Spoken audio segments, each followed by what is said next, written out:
Het wie voor de Frieske turners joert een spannende dag in sportstad Heerenveen. Waar gaat er maar naar Rio voor de Olympische Spelen? En waar net? Een verslag van Freek Wijma.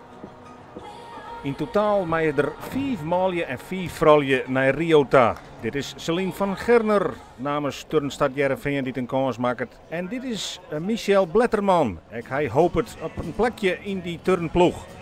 En dit moet de kopman worden, Epke Zonderland.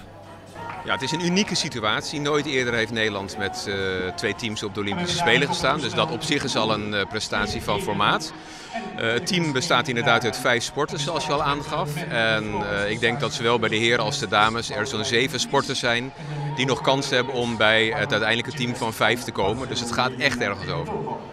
En dus zal er vanavond, na de wedstrijd, nog druk vergaderd moeten worden, want er moeten dus een aantal goede mensen afvallen.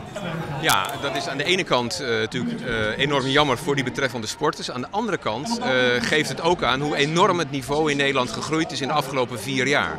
Dus het is echt een compliment waard aan al die coaches die zo hard gewerkt hebben om het niveau de afgelopen jaren heel veel sterker te maken.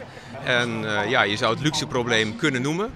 Ik vind het prachtig dat wij inmiddels zover zijn dat we in deze situatie verkeren. Dat we iets te kiezen hebben. En natuurlijk zal het voor een aantal sporters heel teleurstellend zijn dat ze niet in het team zitten.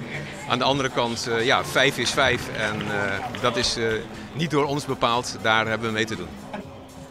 Epke Zonderland hier les van de griep. Dat is oer, maar zijn oefening is nog net perfect. En dus zit ik Zonderland nog in de wachtkamer. Bij de heren hebben we niet zozeer limieten. Ook daar is het winnen van een Olympische medaille de doelstelling. Dus die individuele specialisten die maximaal presteren, die hebben een grote kans om opgenomen te worden in het team. Nog even is er dus de spanning van de turners. Bletterman, Van Gerner en Zonderland. Morgen met je krijgen te jaren of ze definitief naar Rio gaan.